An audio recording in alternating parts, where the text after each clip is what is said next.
Şeytanirracim. Bismillahirrahmanirrahim. Elhamdülillah. Nahmeduhu ve nesta'inuhu ve nestağfiruh. Ve na'udhu billahi min şururi enfusina ve min seyyiati a'malina. Men yehdihillah fela mudille leh ve men yudlilhu fela hadiye leh. Ve eşhedü en la ilahe illallah vahdehu la şerike leh ve eşhedü enne Muhammeden abduhu ve resuluh. Muhterem Müslüman oğlum, elhamdülillah bir yaxşı niyet bilen üşüptür. Bu dünya yüzüne gülümdür, cefatı köp bolup ahir zulümdür. Bu dünya yüzüne gülümdür, cefatı köp bolup ahir zulümdür. Her neçe yaşatan ahir ölümdür. Amanatsan tene mihmandır. Aslı maksat şu dünya gelmekte Müslüman oğlum, ahiret. Meni seni Allah Teala şu dünya iyi veriptir. Zindagi etmeden çim iyi veren dadı yok Müslüman oğlum. Belki zindagi becermeden çim iyi veriptir de biti. Niren becermeli? Şi yerin aşağında bir zindagi var. Şu an zindagi boluptu. Şu an zindagi yerin aşağında boluptu. Şol zindagiye teyarlık tapmadan çim men seni iyi veriptirler. Ağaç ata mindirteler. Şatalacağına itiye. Şoňa minmejek yok Müslüman oğlum. Ağaç ata mindirteler, gelmez yolu gönderteler. Karanqı kabra inderteler, neçek geçer halın senin. İnçeme her günne milyon koyun öldürýärler, tığır öldürýärler. Ne kadar canavar yerin yüzünde ölüpdi. Şol öljeklerin hem biri bir gün bizim başımızda da baş o. Ama başdaki hayvanlar ölse, ölüpdir, tamam bolupdyr, oňa aňyrda bir hesap kitap yok. Cennet cehennem öwre mamula yok. Ama insan musulmandygyny ölse, ölen günden beýlek şol adama täze zindagi başlaýar. O näme diýip? Çünkü Allah bizi şu dünyada zindagi etmeden şeýim yaratmapdyr. Belki zindagi bejermeden şeýim yaratdyr. Allazi halaqal mauta vel hayat. Allah o zati ki ölümü yarattı. Dirilmekliği yarattı. Şigidik gelmek nämeden çüreyim? Öýt almadan çüreyim mi? Maşin almadan çüreyim? Motor almadan çüreyim? Yer yurt abad etmeden çüreyim? Menki yok. Belki Allah bes bir zatdan çüreyim diýipdir. Liyebluwakum. Bizi sine ötjek diýär Allah Taala. Azmaýyşdan çüreyim musulmandygyny iyi beripdir. Başy istatda. Ve lenebluwannakum diýär Allah. Hetmin biz sizi sinejek diýipdir. O zaman aslı maksat şu dünya gelmekte musulmandygynym o dünya teýýarlyk tapmaklyk. Ağaç ata mindirseler, gelmez yolu gönderseler, karanqı kabra inderseler, neçek geçer halın senin. O zaman şu dünyada adam aslı kimi tanımalı? Awal şu Allah'a tanımalı. O Allah'ı ki onu göz bilen görüp bolmaýar. La tudrikul absar, gözler Allah'ını görebilmeýär. Ve huve yudrikul absar, imma ol Allah şeýle bir zat ki tamamı gözleri görýär. Gözler ki dursun ya'lemu khainetel a'yun. Allah men gözün hıyanatını görýän diýipdir. Milyard insan ma şulan hemmetin Allah gözünü görüpdi. Belki fakat insanlar da çerendeler de baçynda, perendeler de baçynda, derendeler de baçynda, abi mahluklar da var, haki mahluklar da var, nuri mahluklar var, ferişteler, nari mahluklar var, cıllar. Şulan hemmetinin Allah der'ane vahid gözünü görüpdi. Göze dursun ya'lemu khainetel a'yun. Men Allah şunun gözlerinin hıyanatını görýän diýipdir. Ve huve alimun bizati sudur. Göz daşardaky durandat, yürek içerdaky durandat. Meni Allah diýipdir ki yürekdäki batyrly yatan zatlar näme meni Allah şondan habarym bar diýipdir. O zaman asly musulmandygyň şu Allah'ı tanymaklyk. Ar-Rahman mehriban Allah. Allemel Kur'an. Kur'an'ı öğreden kim? Şol Allah. Halakal insan. İnsanı yoktan bar eden kim? Şol Allah. Allemehul beyan. İnsanı keplemeklik öğreden kim? Şol Allah. Ve'ş-şemsu vel-kameru bihusban. Ay gün belli bir nizamı dakik bilen doğuptu, batıptu. Doğurup batıryan kim? Şol Allah. Ve'n-necmu otlar. Ve'ş-şecer bağ. Yascudan hemme ot, bağ, bakçalar. Allah'a secde etmeklige hüküm veren kim? Şol Allah. Ve's-semâ'a rafa'aha. Asmanı kaldırıptır. Ve wada'al mizan. Şu asman, yedi kat yerin içinde kanun koyuptur, şeriat koyuptur, mizan koyuptur, düzgün koyuptur. Şun hemmetin eden kim? Şol bir Allah.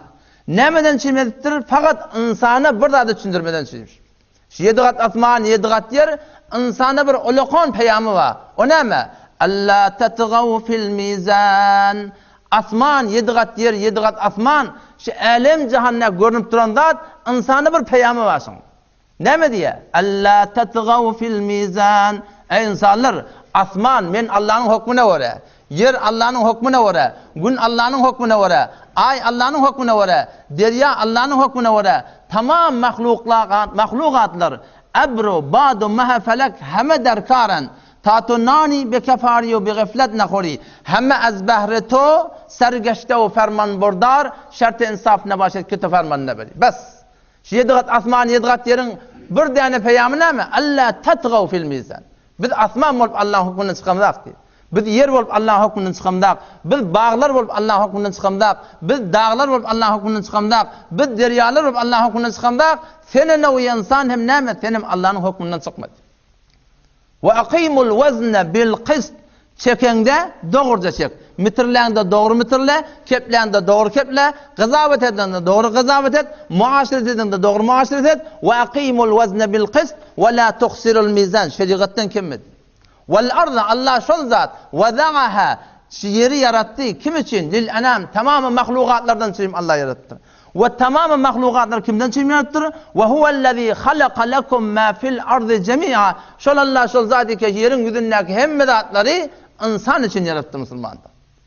Fiha fakiha, bir yerde ne kadar meyveler var. Tanımadan kan, rengi, tagami, zaiqati, şekli. Fiha fakiha ve nakhl, zatul akmam vel habbu, dana, zul asfi, vel reyhan, hoşbuylar. Şun hemmeti kim için? İnsan için. Febi ayyi alâi rabbikuma tukezziban. Allah nimetlerin ayda insana yüzleniptir. Sen ey insan öz Rabbin haysi bir nimetine sen inkarın var. Meğer gözü veren şol değil mi? Kulağı veren meğer Allah değil mi? Yüreği veren meğer Allah değil mi? Onkundun kümede kan aylamtı meğer aylap duran Allah değil mi? Marajal bahreyn Allah'ın kudretini ödde. Rabbul meşrikayn ve Rabbul mağribeyn. İki gün nağırın Rabbi, iki gün matarın Rabbi. Kur'an'da geliyor da Rabbul mağribi ve Rabbul meşrik geliyor. Gün nağırın Rabbi, gün matarın Rabbi. Rabbul mağribeyn ve Rabbul meşrikayn. İki gün nağırın Rabbi, iki gün matarın Rabbi. Rabbul mağaribi ve Rabbul meşarik. Köp gün nağırın Rabbi, köp gün matarın Rabbi. Yani ne mi dedi ki? Göde görünüp duranda Rabbul mağribi ve Rabbul meşrik her günne gün doğuptu, her günne gün batıptu. Ondan sonra iki tane mağrib, iki tane meşrik var. Ne mi dedi ki? Rabbul meşrikayn ve Rabbul mağribeyn. İki gün nağırın Rabbi. Şu gün her günne bir yerden doğuya, her günne bir yerden batıya. Rabbul mağarib ve Rabbul meşarik. Kulle Kore zemini eğer bir tuğup yalak hesap etsen ki tofamengdeş, defeden günnu Kore zemini aylanparya agrabe saatin tersine her lehsede bir yerde gün nağıptu, her lehsede bir yerde gün batıptu. Şol Allah, Allahi ki meneteni yoktan bağır ediptir, hemme nığmati menetenden çıkayım. Nığmati hem yerde görünüptü Müslümanlar. Ama Allah'ın öde göde görünen. Tamamı peygamberler hem şunu geldi davet ettirdiler. Ki Allah aftab Ahmet delili aftab. Günün bağlığına ne mi delil var? Sen şu vakit bir sorsa, şu günü ne yaparım sen sabit edecek bağlığın neyse? Ne mi diyeyim sana? Gözün aç da gör da ne gün ne diyeyim sana? Günün bağlığına delil olarak ya bir tane geldiyse şu Kur'an'ın üstada bağlığına delil ne mi? O ineleken bağdaşı. Şuna delil var. Gözün aç ineleken Kur'an'dı. Allah'ın bağlığına ve ammada hemmedat Allah'ın elindeligine, şu Allah'ın alem cihanı yaratmakla gıyrıptu hemmeti bir Allah'dı. Allahullezî, Allah'ul zati ki Allah onu tanıtıyor. Kur'an'da kan Allahullezî, huvellezî, evelem yarav, evelem tara geliyor. Allahullezî, Allah'ul zati ki, Allahullezî, Allah'ul zati ki, yursilur riyah, yelleri ösürüyor. Daşta öğren ödü. Fetutiru sahabe, asmanı ödü. Bulutları koyan aldırıyor. فَيَبْسُتُهُ فِي السَّمَاءِ كَيْفَ يَشَاءُ Bulutlar asmanına porum şekil veriyor. وَيَجْعَلُهُ كِسَفًا Bulutlar üstüne bölük etiyor. Kim etiyor? Şol bir Allah etiyor Müslümanlar. Daşta varın öde. وَهُوَ الَّذ۪ي جَعَلَ الشَّمْسَ ضِيَاءً Şol Allah, şol zati ki günü darakşan aylandırdı. وَالْقَمَرَ نُورًا Ayı taban aylandırdı. وَقَدَّرَهُ مَنَازِلْ Ayı bölük etiyen kim? Şol bir Allah etiyor. Nimetlerini tanıp özünü tanıdıptır. Eferaytumul ma'ellezî teşrebûn Allah sizden soruyor ne? İçen suyu görüyorsunuz mu diye. Su içiyorsunuz. Şunu görýäm, nerden gelýär? Antum anzaltumuhu minal muzn. Şunu bultdan siz indirýärsiňizmi? Am nahnul munzilun? Ya Allah, biz indirýäsmi diýär. Biz indirýäsmi şunu? Biz hiç sattan habarymyz ýok. Fakat gödüň tigip duň asmana, doga edin ýagyn ýagtan. Afaraitum ma tumnun? Allah utandırıyor adamı. Oylandan utanýan sensinden. Afaraitum ma tumnun? O siz kulak şol böktürýän soňuňy görýärsiňizmi diýär. Şu şehwetli aýtdy Allah. Antum takhluqunahu? Şonu siz yaratýarsyňyzmy diýär. Bäzen jamada görünýär bela nispet hazirin bilýär. Bela nispet erkeklerde bolýar, heleyde de bolýar. Erkegiň erkekligi ýok. Oglan bolana. Heleyiň de heleyligi ýok. Oglan alanak. Rahim birdat. Odan bäzen görsen jamaada şol adamlara yüzünden alınýar. Näme? İrady barmy? Falany aýply. Allah maňa saňa şunu yüzlenipdi. Afaraitum ma tumnun? O sen şol böktürýän suwuňma? Antum takhluqunahu? Şonsiz yaratýarsyňyz diýär. Yani baba, sen erkekliň senden ne? Şey dedik da şu ya. Sen meger erkekliň özüň goýup dursaň, sen erkekligiň we senin denanalygyň, senin denandan görünen oglan almaklyk we senden oglan almaklyk kimden? Ol Allah'da musulmandyk. Her çeti gözleýände Allah'nyň nigmaty görünýär. Falyanzurul insanu ila ta'ami. Ta'amyň ödende Allah ýadyňa düşmeli. Anna sababnal ma'a sabba. Tuğ gelipdi. Lepeva, mäşwa, gawunma, garfyzwa, ermitba, narba tamamy bir ulaqan sıfraýar.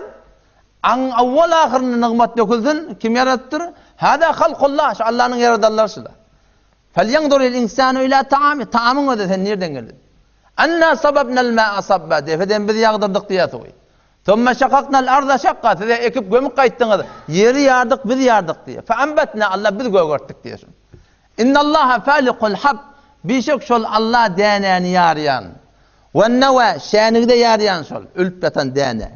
Yukhrijul hayy. Allah'nyň gudratyny wada çykarýa dirini minel meyyit öllen ölü ýumurtgadan dirini çykarýar. Ölüp ýatan dänelerden diri, gawun, garfyz, arpa, buğday çykarýar. Ve mukhrijul meyyit minel hayy. O Allah'nyň gudratyny wada ölüni dirden çykarýar. Ýumurtga ölü, tavuk diri, insan diri, nutfesi ölü, gawun, garfyz gülmek olup barýar özi diri, içindäki däneler ölü. Şoňa meňde haýsy bir Allah'nyň yaradanlady, ulup barýar, ötüp barýar, emma içindäki dänesi ölü. Zalikumullah. Şer etýäni Allah diýerler. Faliqul isbah daňatyrýan şol. Ve ja'alal leyla sakana gijany aramga haýlandyran şol. Ve şemse vel qamara husbana aýwyn belli bir nizamdan dogup batyryp duran kim? Zalikumullah. Şer etýäni Allah diýerler. O şol Allah musulman dogan meni seni şu dünýede bir maksat berekli. Maksat näme? O dünýä.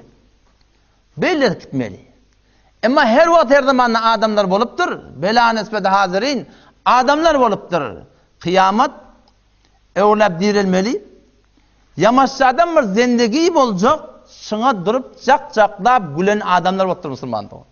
Hayhata lima tu'adun. O ulaqan yalan size berilýän wada.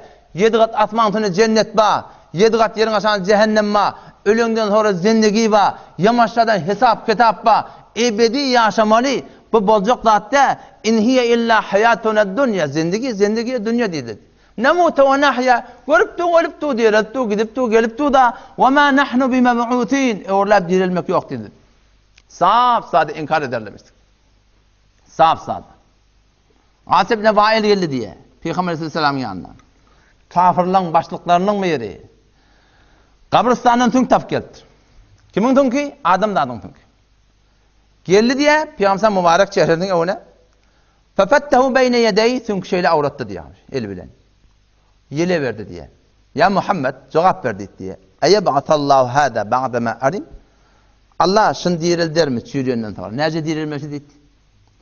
Eyyeb'atallah. Allah şun dirilder mi dedi? Nerede dirilmesi dedi? Peygamberimiz cevap verdi. Naam hava. Yeb'atallahu hada. Allah şun dirilder. Thumma yumituke. Senin belli wagtyň ma seni öldürür. Thumma yeb'atuke yamaşadan sen dirilder kabra girdin. Thumma yudkhiluke nara cehennem. Cehennemin lavurdap duran oduna seni salar. Şu soru cevap bolupdyr ya bolmapdyr. Ahirin ayet sure Yasin indi. Şu Kur'an Allah'ın kelami şunu okuýaýlysyň. Kur'an kitabı enqilab. Okuy tercüme-i farzini okuy. İman, enqilabi iman gerek. İman, tahqiqi iman gerek. Kıyamete imanında hiç ölçek yok. Ama oylansmak, fikirlenmek. Ölmene nece delil var? Bir delil var. Dirilmene milyard delil var. Ayet-i Kur'an inip dursun hakkında. Evelem yaral insanu enna halaknahu min nutfe فَاِذَا هُوَ خَصِيمٌ مُب۪ينٌ اَوَلَمْ يَرَ الْاِنْسَانِ Ayaşı kafir insan görmeyer mi? اَنَّا خَلَقْنَاهُ مِنْ نُطْفَةٍ Ki biz şun bir damca sudan yarattık. Görün ne? فَاِذَا هُوَ خَصِيمٌ مُب۪ينٌ Görmün bu hükümde düşman ortaya diye. Düşmanlık nedir? وَضَرَبَ لَنَا مَثَلًا Bir de Allah'a mesal verdi. Gör Allah'ın kudretini görmüyor musun? Bir de Allah'a mesal verdi. Ki yaratıp ne yapar mı yamaşan diyebilmeli. وَنَسِيَ خَلْقَ Öz yaratılmasını, öz hilgatını, öz vücudunun nereden gelinliğini yattan çıkardı. O ba tamamı cöret ayette diye قَالَ مَنْ يُحِّ الْعِظَامِ Şu tünkleri kim diyelecek? وَهِيَ رَمِيمٌ O sürüpeten tünk ne yaparım diyebilmeli. Kur'an cevap veriptir. قُلْ يُحِّيهَا الَّذ۪ي أَنْشَاهَا اَوَّلَ مَرْوَةً Ay çol Allah'ı, çol zatı diyelecek. Avval son yoktan baretti diye. Ha, şol yoktan bareden. فَلْيَنْظُرِ الْاِنْسَانُ مِمَّ خُلِقْ İnsan gözünün kıyamete yakin edecek olsa. Nemeden yaratıldın sen diye. خُلِقَ مِمَّ اِنْ دَافِقْ O yaratıldı şol. Böküp çıkayan sudan diye. Kur'an'ın tercümesi. Su nereden çıkıptır? يَخْرُجُ مِنْ بَيْنِ السُّلْبِ وَالتَّرَائِبِ O su çıkıyor erkadan birinin arasından, zenananın, kurtonun arasından. Bir misal Kur'an'da neymiş diye. Allah'ın pak kelamının içinde fakat bir hakikati düşündürmeden çeyim. O ne mi? İnnehu ala rac'ihi laqadir. Birçok şeylerle insan evlap diriltmekliğine dibi isterse kadirdir deyiptir. Allah malatıyla alakalı. İnnehu laqadir. Bir biduni şek deyiptir. Yani lam tekit getir üstüne. Evelem yerellezine keferu aya kafirler görmeye mi diye. Kıyamata inanmak, kıyamata yakin etmek her çeti gözlerinde Allah kıyamata doğrultusundan gününü kokatip dursun.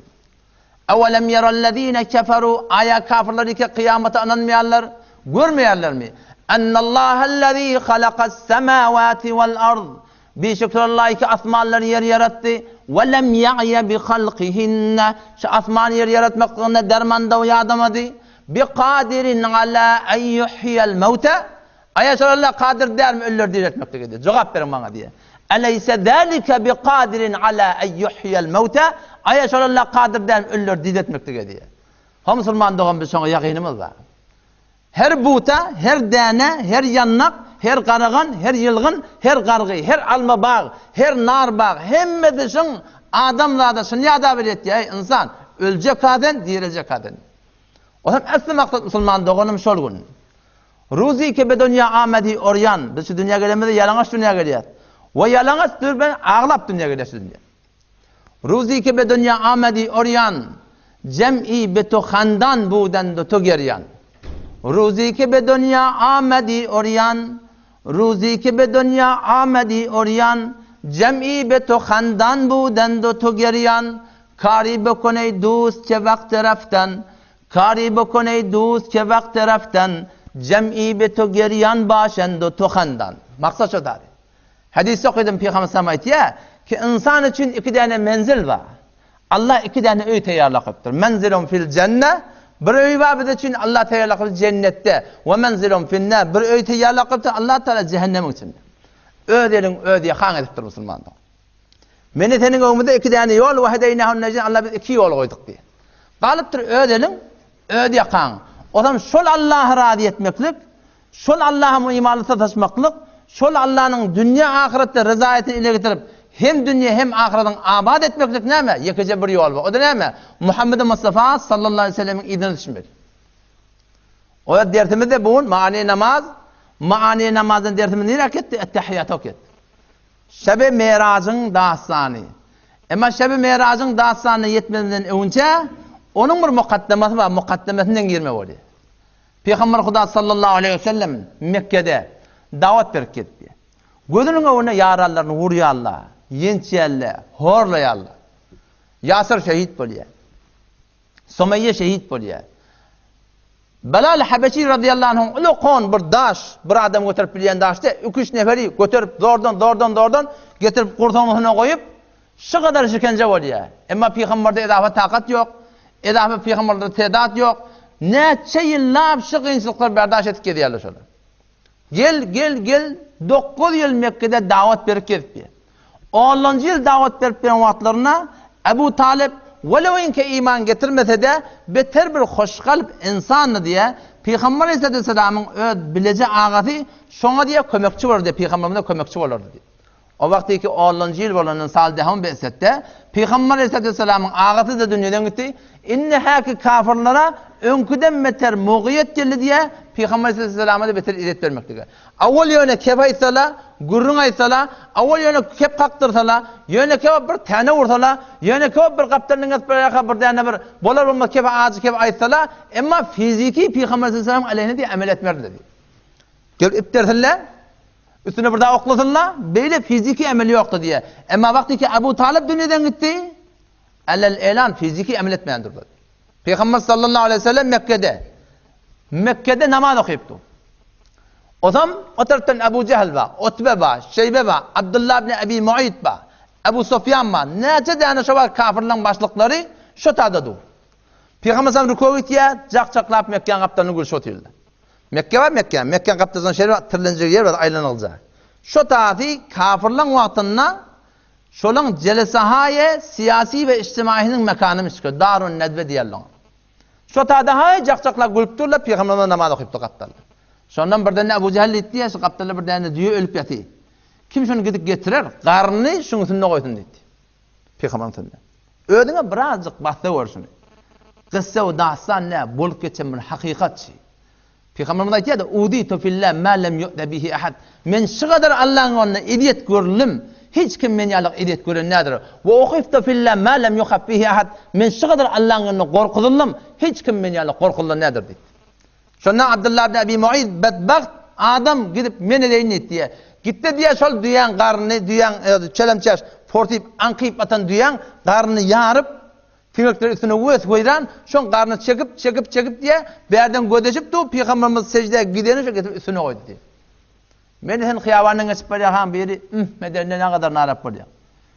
Yüdüňe de tükürse, yüreğimi de alacak bilen. İdimidan biraz gurrun edilenne ne kadar yüreğimi daralýar. Emma şu Muhammed Mustafa sallallahu aleyhi ve sellem ne kadar kıyılık çekti. Peygamberimiz bir uzak vakta çelim diye secdede yattı diye. Toram diye onun üstünden ayırıp ba tamamı etminan namazını tököttü diye. Toram yankıları yüzlenip ayttı diye. Ya ma'şere Kureyş ateytukum bizzebh diye. Ey Kureyş'in cemaati damanı salmana geldim ben dedi. Ya Muhammed tembele dedin. Kafir de olsa bilyerli ki Peygamberin aydan hak. Şul adam alacak adam de. Allahümme aleyke bi Abi Cehl, Allahümme aleyke bi Utbe, Allahümme aleyke bi falan, Allahümme aleyke. Peygamber sallallahu aleyhi ve sellem azbezke canı yanıptır ha, bet doğa etmeyendir diye. Yoxam Peygamber rahmet, umumen hayır doğa ediptir, yani taifin grubuna gelir. Ama bir vaktlar bolup da canı yakıptırlar. Rabi rivayet etti ya, şu 7 nefere Peygamber doğa etti diye. Men şoları gördüm Cengi Bedir'de, şon hemmeti diye portu etmeden mahluk bolup gördüm diye. Hemmeti öldürülü şeydi diye. Peygamberimiz Mekke'de otuyor.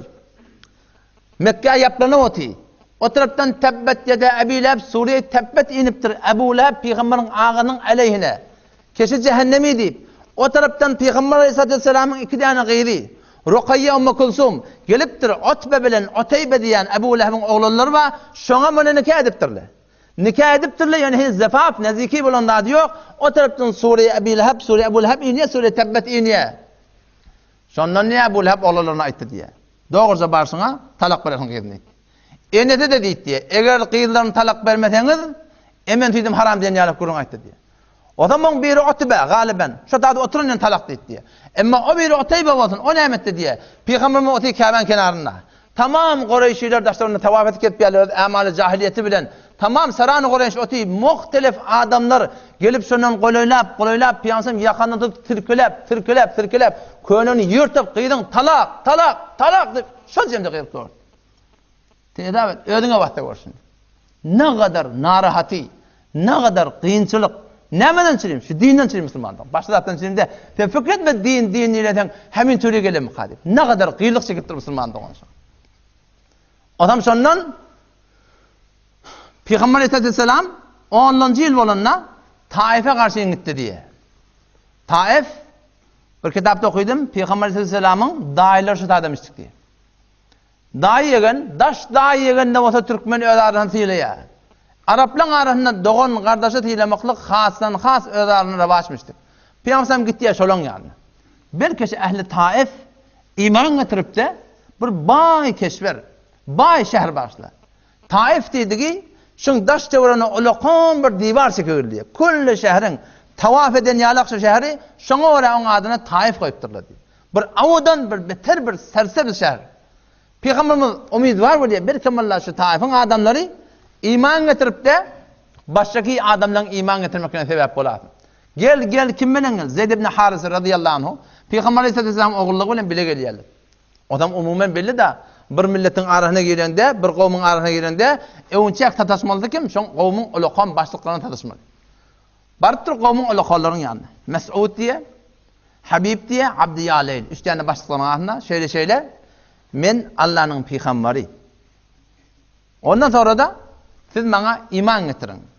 İkinciden ne? Siz bana şu dini eve gitmeklige kömekçi bolun deydi. Sirat okuýanda Peygamber Aleyhisselam 13 yıl Mekke'de gidipdir.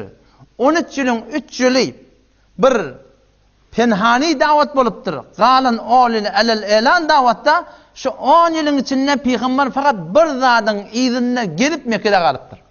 Eger şu izinine gidip beren zady 4-nji yıl tapylsa da Mekke'den gaýtjakmyşyk, 5-nji yıl tapylsa gaýtjakmyşyk, 6-njy yıl tapylsa gaýtjakmyşyk, 7-nji, 8-nji, 9-nji, 10-nji, 11, 12 ta 13-nji yıl näme bolýar? Şu Peygamberiň gijede çıra bilen gödäp beren zady nereden tapyldy? Medine'den tapyldy. Näme gödäp Peygamber şu 10 ýylyň içinde bir dine kömek berýän jamaat, dine kömek berýän bir guruh, dine bir nusret etjek bir ova, bir şäher, bir zady Peygamber gödäp ýankylaň ýanyna gelýär, gowmyň başlyklary, siz maňa iman getirin. Awalky dawatçy, hemije Peygamber sallam jamaatlara barıp dawat berende iki dawat beripdir. Biri maňa iman getirin, men Allah'ın peygamberi. İkinci dawat näme? Dawatçy kim meni nusret etjek? Siz el gowmy gardaşyňyz bilen, tokmatyjyňyz bilen meni peygamberiň dinini kömek etmeklige taýýarmy deydi. Ola bitte bir sowal zehniňe gelmesin ki ha ol peygamber kafirlaryň öwünde kömek alypdyr. Şu kun näme? Şu kun musulman dogan Allah Taala Kur'anna şunu musulmanlar bir wagt ýadyndan çykaramasyn. Din ýerler fakat namaz değil. Din ýerler fakat namaz jamaat de. Din ýerler fakat zikr tilawat de. Olar hem jozbe din. Ýöne din ýerleri Allah bilen peygamberiň aýdanda wala bolmaklygy diýildi. Ama Allah Taala şu wezifäni ki dine kömekçi bolmaklary şunu juda gana ayetlarda açıklap aýdypdyr. Bir yerde diye ticaretçi diye, teşvik etiye. Bir yerde haýyş çeken ýalda aýtýar. Bir yerde Allah ta tehdit edipdir. Ya eyyuhellezine amenu ey iman getiren adamlar hal adullukum ala ticaretin tunjikum min azabin alim ey iman getiren adamlar men size bir ticareti köküdem mi diye Allah Teala. Näme ticareti Allah? Onun peydatı ne kadar? Peydatı ne kadar? 1 milyon, 1 milyar, 2 milyar. Yo beyle onu kıymet koyup olacak ya. Ne kadar peydatı var? Tunjikum min azabin alim. Size azab-ı derdnak dünya ahireten necat verecek. Bir ticaret öğretecek diye Allah Teala. Näme ticaret diye Allah? Näme etmeli onunla? İki tane vazife var. Awal kısmı bendegi, ikincisi namayendegi. Awal özün gaym olmaklık, ikinciden baştaki adamdan gaymlanmakına sebep olmak. Bir özün dindar olmaklık, ikinciden baştaki adamdan dindar olmakına rahmet çekmek Müslüman. Tu'minuna billahi ve rasulihi Allah Resulü ve yaşamaklık. Awal vazifesi. İkinci vazife näme? Ve tujahiduna fi sabilillah Allah'ın yolunda rahmet çekmeklik bi amwalikum ve enfusikum mallarınız bilen canlarınız bilen Allah Teala. İki tane vazife. Bir vazife bendegi, bir vazife namayendegi. Kulli insaniyeti mesela rahmet çekmeli. Şu taydan sahabala dini düşünüpdirler ve de biraz oynasan var. Milyon bir harcadıp Mekke'ye gitti. Onu Mekke'ye hep bir kayıptırlar. Akla gelmiyor şu. Şöyle ne? Mekke'de 2 rekat nefil namazı okuyordun. 100.000 rekat soğan varsın. O da sahaba okuyan namazı. Şu neyme deyip şu namazı bir kayıptır şöyle. 2 rekat Medine-i Munavvere'de namaz okuyordun. Şu 2 rekatın soğabı 50.000 rekat soğan var. Neyme deyip şöyle Medine'den bir kayıptır Müslümanlar. Neyme gurrun başladı. Şu dene Allah'ın dul koy kayıptırlar. Oğlanın sözünden yetim koyuptırlar. Ne kadar kıyınçılık. Nämeden çyleyim? Şolar dinden bir daha düşünüpdirler Müslüman dogan. Kim meni sen şonu heni doğru düşünden var ya. O da Allah'ın ayetlerine kulak at. Ya eyyühellezine amenu kunu ensarallah kema kâle İsa ibn Meryem lil havariyine men ensari ilallah. Ya eyyühellezine amenu ey iman getiren adamlar namaz bilen meşgul oturma diye. Kunu ensarallah Allah'ın dininin kömekçisi olun diye. Kömekçi olmak şey. Muğiyetin hatır oklamak, canın hatır oklamak, avrayın hatır oklamak, ne yapayım şimdi? Dinden çürüyeyim. Şu dinin takazatı. Bu der ki amanı ben namaz okuyan bulur. Kunu ensarallah.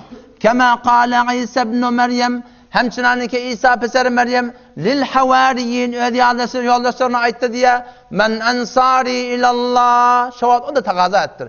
Dinin yoluna kim kömekçi olacak bana deyiptir. Birçe fark var yani.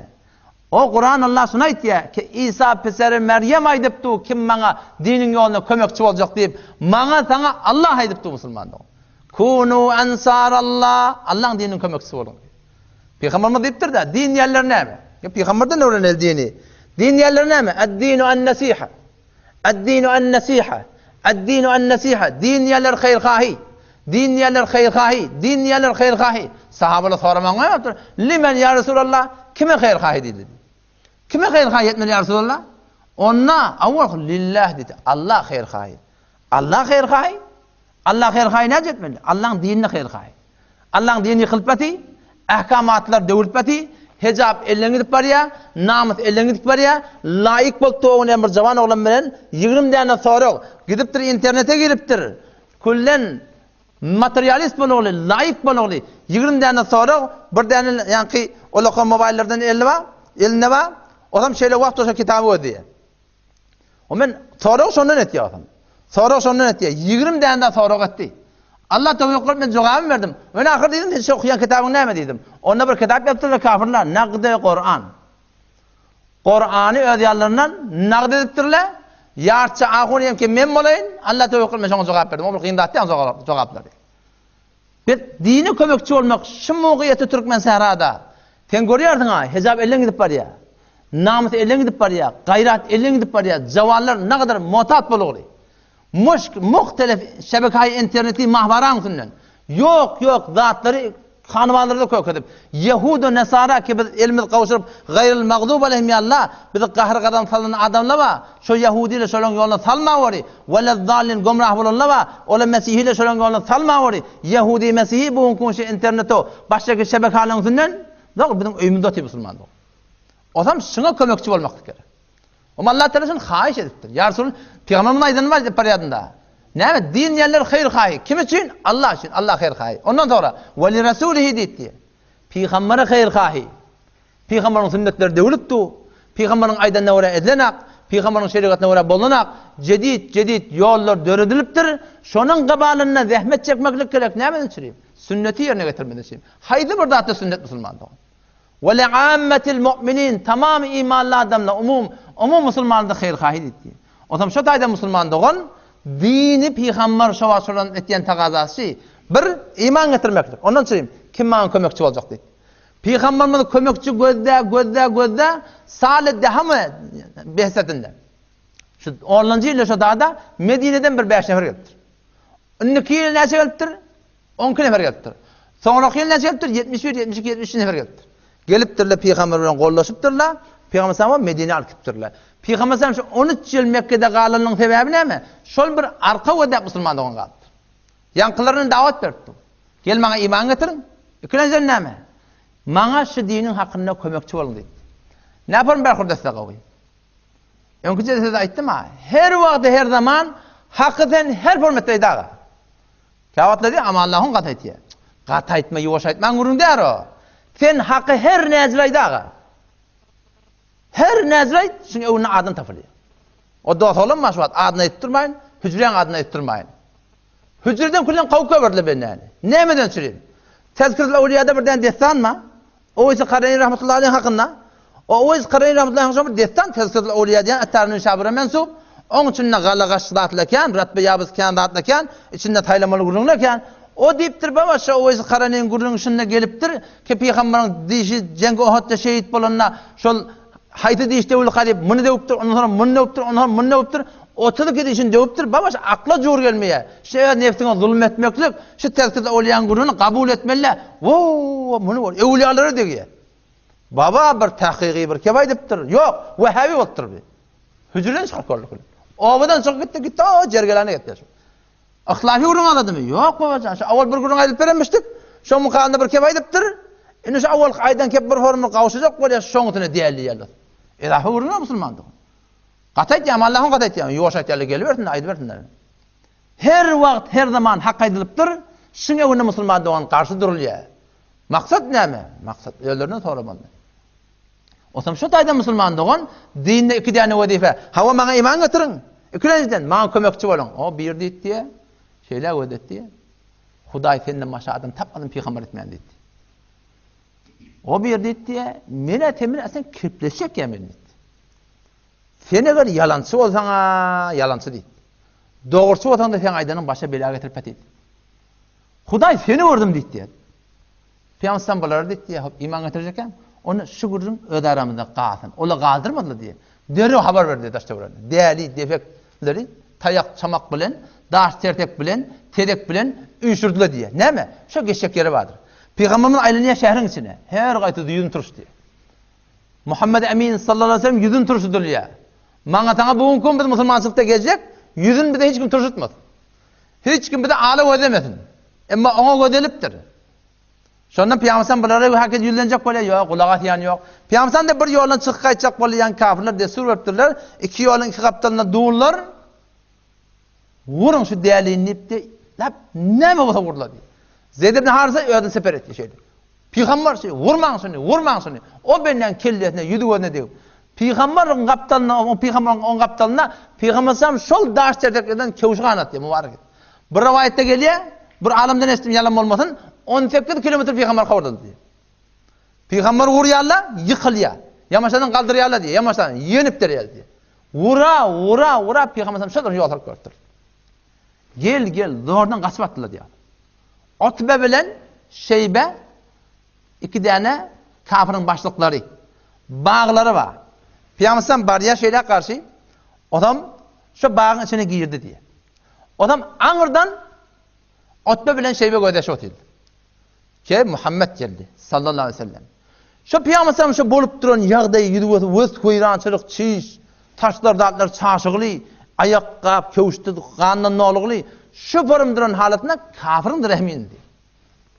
Şonu Addas diýen bir däne gulamlary bar. O Mesihmişdik. Şondan niye? Şu engurlardan ýygda el şoňa diýdi. O hem engurlardan ýygyp bir däne sebede talyp diye getirdi diye şeýle. O tam işinden diýdi. Arbabımı verdi. Söyleyeyim hava. Peygamber Bismillah dedi. Yak Mesih'i de öldü dindar şu vaktinde. Bir kefeşti diye avvalki eşten keplerine tert. Onda bir aydan kefin ne dedi? Bir milletin kefi de dedi diye. Onda Peygamber aytti diye men Allah'ın peygamber dedi. Ola da andan gödeş oti. Ve dedi diye şun Allah'ın cadu eder dedi. Peygamberime davet verdi ve de Allah'ın cadu eder dedi. Ona Peygamber aytti diye men Allah'ın peygamberi. Peygamber ondan sordu diye Addas sen neresi? Onda men Neynevasi. O Neyneva hava. O Yunus ben Mettan olmadı mı? Hazreti Yunus hava. O Yunus ben Mettan nerede tanıyan? O da men Allah peygamber dedi. Sonra tapla Peygamber sallam diye ikram edip ihtiram etti ayağından okşattı Peygamber. Ola oturan yerinden ödeş ötüyorlar. Ödeyem dedi. Cadu etti dedi. Sondan Peygamber aleyhisselam şu taada bir engurdat hak edip böyle şeyle sulap, saylap diyen yalak sondan toran diye beri çıkaytlı. Gel Mekke'ye girmedin. Mekke'ye girmedi. Peygamber Mekke'ye girilmenin önüne. Hava içi her yeri Peygamber şeydir Taif'te zorlattırlar. O zaman sondan neçe tane başlıkları arat diye. Neçe tane başlık arat diye şeyle. Kim bana aman alabilecek? Kim bana zamanet alabilecek? Kim ben hem ne edeyim? Mekke'ye gireyim. Başlıkların birine aitti diye ondan ben başaracak etti. Yeni birine aitti diye o da beni başaracak etti. 3 nefere ötülüğün aydanına ahir kaydı diye men kabul ettiyen etti. Sondan bardı diye diyor eminip Mekke'nin haramına varıp diye elam etti de şeyle Muhammed sallallahu aleyhi ve sellem. Muhammed benim amanımdan etti. Her kim şuna burada attı da men bilen tarap. Sondan Peygamber zordan bir adam vasat edebilen Mekke'ye girdi diye. Ve şu dağda Mekke'de yatika şu dağda Ummahane'nin önüne Hazreti Cebrail Aleyhisselam geliyor ve şu suratında Peygamber Huda sallallahu aleyhi ve sellemi Allah Teala'nın emrine o asmanlara alıp gitmeye oluyor. Allah'ın bir misal zatının yanına. Şey deyip de Şeb-i Miraç kıssası eve piş ediyor Müslümanlar. O zaman şu daydan o da şu hakikati düşünmeli. Kişi diniyerleri, diyanet diyerleri fakat barakim bir namaz değil. Fakat namaz cemaat değil. Asli maksat ne mi? Asli maksat Allah'a bendigi etmeklik. O şu bendigi de ne mi? İki tane vazife var. Özün düzgün olmalı. Halkın hakkında zahmet çekmeli. O da üç tane mehver var. Men öz hakkımda erti kıyametin tor olacak. Men hanım hakkında erti kıyametin tor olacak. Men emma halkın hakkında men tor olacak ki ettirdin mi deyip. Halkın hakkında sen tor olacak ki ettirdin mi deyip. Belki halkın hakkında ayttın mı ya aytmadın mı deyip diye şun diye tor olacak diye. Burada hıyal etme tebliğ etmeklik. Din tebliğ etmeklik. Dine karşı çağırmaklık. Dine karşı zahmet çekmeklik. Fakat akum olan işim kadime. Kadime Türkmen akidamı var ha. 40 farda yazılı. Ey beraber şurada 40 fardan yat bil. Her kişinin yat bilse ahirin abat bil. 7 iman, 5 İslam, 12 farda namaz. 3 kutuldu hem tarih hem teyemmüm 4'dür. Birisidir emr-i maruf nehi münker işleri. Şu camiadaki bolup duran hilaflan gıbalına bizim her gayfimiz Müslümandan mesul. Erti kıyamet günü şundan sonra olacak ne mi? Ayttın mı, aytmadın mı deyip. O zaman şu taydan manahim biz ödümüzü şu dinin hakkında, diyanetin hakkında ne mi böyle? Bayet mesulümüz. Şu bizim mesuliyetimiz. Kadim 40 farda var da farda aynı da koyup durla şunu. Aytmak demek, dini de ahmet çekmek, hatmin gerekli kemek o çok görünmerdin. Ya hatmin gerekli hemek tebliği olsun. Ya hatmin gerekli hemek gel mollak edin. Ya hatmin gerekli hemek başka bir iş ettin. Ya hatmin hemek gerekli gel hafızı bana dert versin. Yok, dinin muhtelif şubeleri var. Şu dinin her bir şubesinde her kim din imanına öğrenmeli, özüne gerek şey namazından, aradatından, yeni birdatından öğrenmeli. Kalanla onun bunun dindar olmakla Müslümanlığa rahmet çekmeli. O şunun bereketi ne olacak? Hem dünya abat olacak, hem ahiret abat olacak. Ahlakı doğrulamalı. Diniyerleri fakat namaz de, fakat namaz cemaat de, olgu olmalı ahlakı itaiden. Ömer bin Abdülaziz rahmetullahi aleyh, Ömer-i Sani diliye. 2 yıl 6 ay, 3 yıl böyle değil mi? 2 yıl 6 ay hükümet ediptir. 2 yıl 6 ay hükümetin içinde bir adam tapılmaptır zekat almaklığa. Ezbez ki şu adamı dindar adammıştık. Acayip bir varahim İslami hükümet yarattır. Yayladıptır. Şun konu şeyde. Eğer şun konu şu Kur'an'a vara, sünnete vara, şu berliyen harçla, edilen harç herratla, bilmeyen bir yankı ceşin tevellüt deyip, yeni vurdat deyip, şu yok harçlar iki halabı sünnet var ha. Babır şun edilen harçlı var ha, her yılda milyarda var ya. Şu ne kadar cavan oğulları öylendirilir ha? Yetim oğulları öylendirilir, dul ananın göderilir, danışçuları hakıldı, tüm babır kullu Türkmen sera abat olacak. Nemeden şimdi bela başa geliyor? Beske halafı sünnet yaşar diye Müslümandı. Ömer bin Abdülaziz rahmetullahi aleyh halifeyi Müslümin şu zamanla adeta hükümetin sünnet şöyle bir adalet yürüttü diye. O zaman bir gün yakın zinanatı var. Fatime diye. Fatime geldi diye. Fatime diyen zinanatı şu adet çelim alem cehanna sonyalık zinanı dünya gelmeyaptır. İnne de gelmesi kıyın. O nezire? Şu zinanın 7 tarafından doğan kardeş dailer diye padişah diye. Dedet padişah, kakadı padişah, kakanın kakadı, dedet padişah.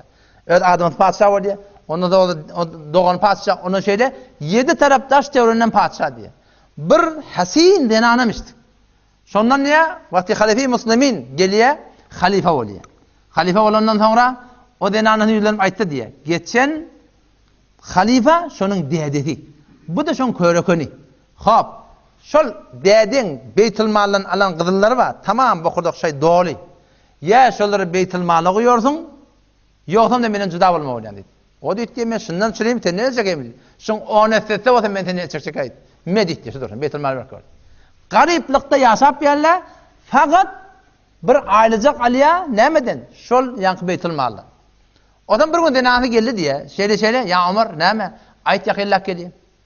Ayet yakillak geliyor. Ha o ne etmedi? Oğlunun üstüne evmaşı yok. O ne mi değildi? Oğulları evmaş alayla. O menne pul yok dedi. O nece pul alın? Nece evmaş almalı? Onda men ne de pul yok. Näme deyli? Onda bir ýol öwredipdi ýagdaýyny anlaty. Näme sakgaw? Onda geljek aýyň aýlygyny alayla diýdi. Ona gawmatlat diýdi. Şondan hazanadar çağırdı diýdi. Hazanadar geldi diye. Şeýle Amir Müminin näme işin bolsa, näme hyzmatym bolsa, onda şeýle aýtyp goýlap gelýär. Bir de näme etjegini bilemde, oglaňsa da egmaş gerek. Sen netdiýe şu geljek aýyň aýlygyny bir de berseň diýdi. O da bir dindar adamın hazinedar da. O da bir ulgu adam. O näme diýdi? Bu iş yok kim diýdi Amir Müminin. Berme bolsa men bereýin. Ýöne bir şerti bar diýdi. Näme şerti? Sen ýazyp ber geljek aýa çelim diýir gajaň diýdi. Men bereýin sana. Durdu diýer. Men ýatdyjak ya. Sen ýatdyň men de berpijak ya şeýle bolýa. Fatıma haber verdi diýdi. Bolmaýar diýdi. Näme ola şey diýip çygar. Bolýa da oňşar aýt geldi diýe. Gülýazy oglançyklary. Dädesiniň ýanyna geldi. Däden 10 näne oglançy barmyş. Dädesiniň ýanyna geldi. Aňdan oglanlar geldi. Däden kellerini diýip näme oglum? Egmaşym ýok diýip utanýarsyňmy? Ýok dädejan. Sen haram ýaňa biz şuna iftikar etdik. Utanmak ýok dedi. Indi şu Ömer we din diýerler şi. Fakat namaz jemaatde.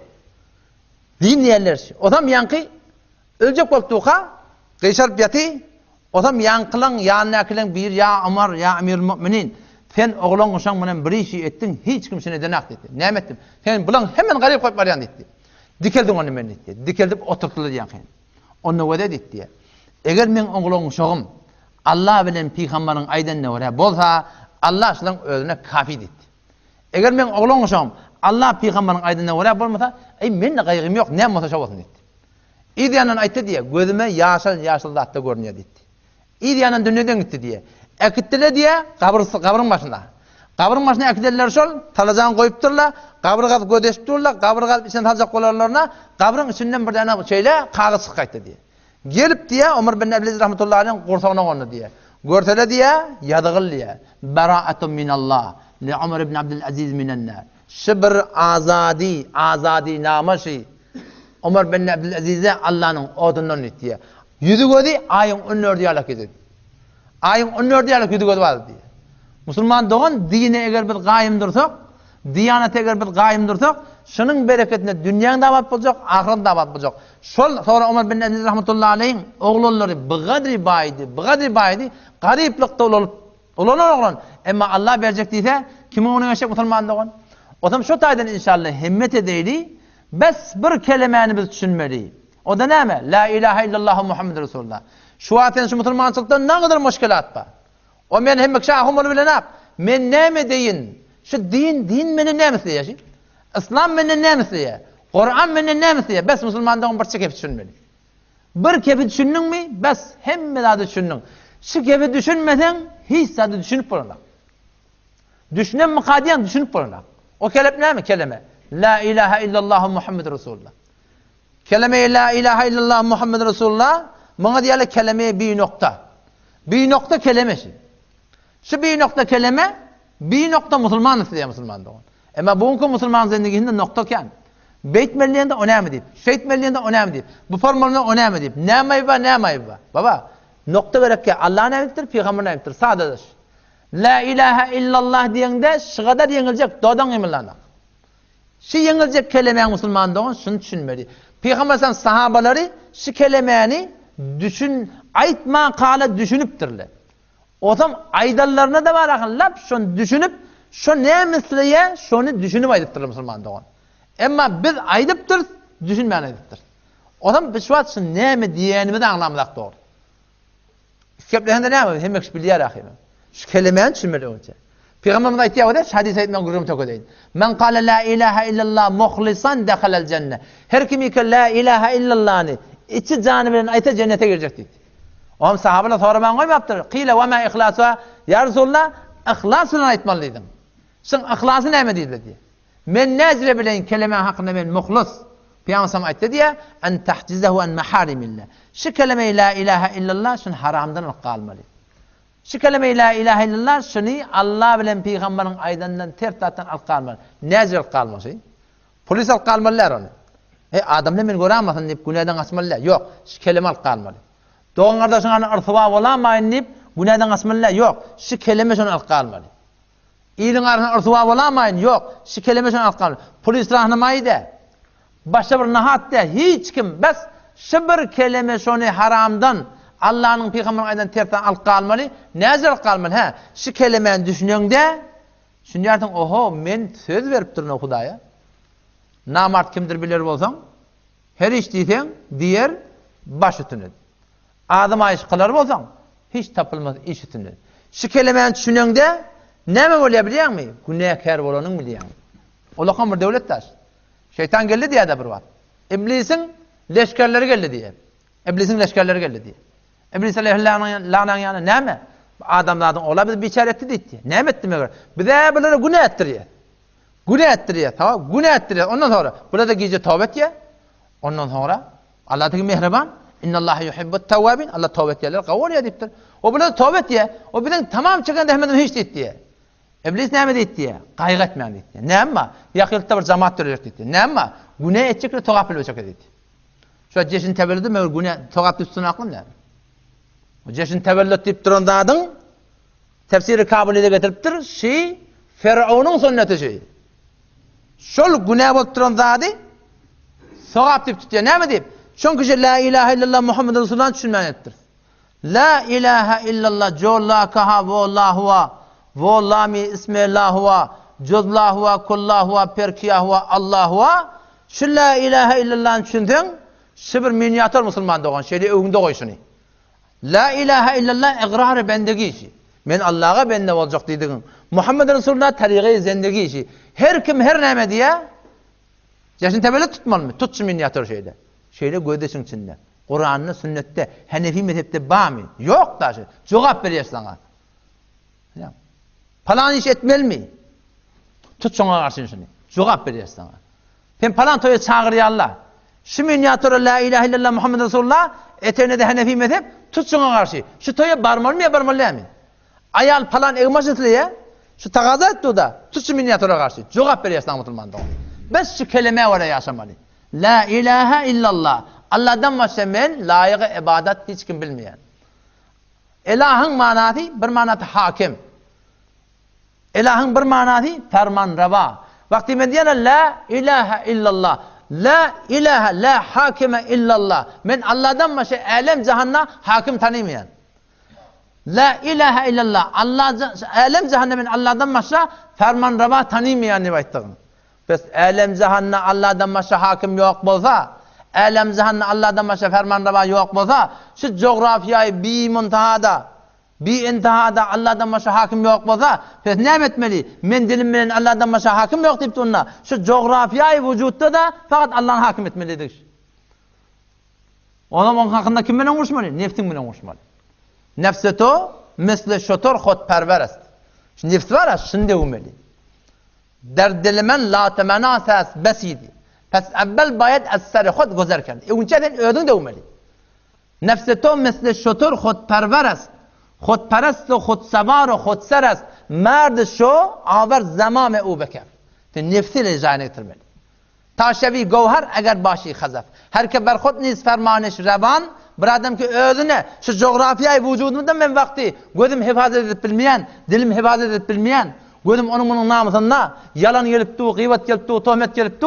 Yüreğimi saklap bilmeyen onun bunun hakkından her ke ber khod niz fermanış revan, mi şevet ferman pazir az digeran. O zaman şoň hakkında ne etmeli? İmanı gabilendirmek. İmanı gabilendirmeň ýoly näme? Sizler jeleselerde uzak oturuşmaklık gerek. Bila bir saat gurrun. Bir saat gurrun näme bolýar? Musakkin bolýar.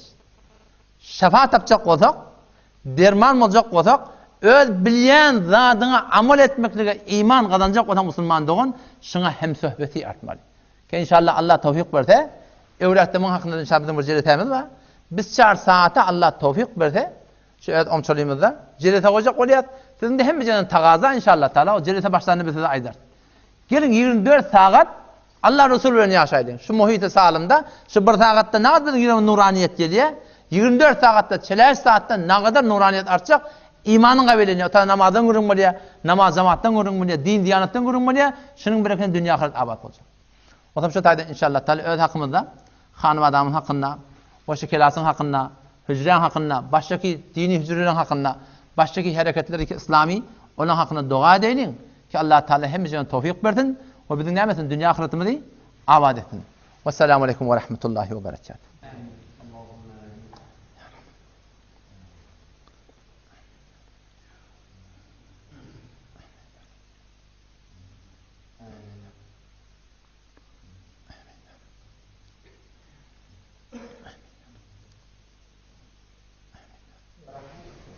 Yüzü ak olsun, Allah kabul etsin. Bağıştan ihya numar 10 diye bolan mota.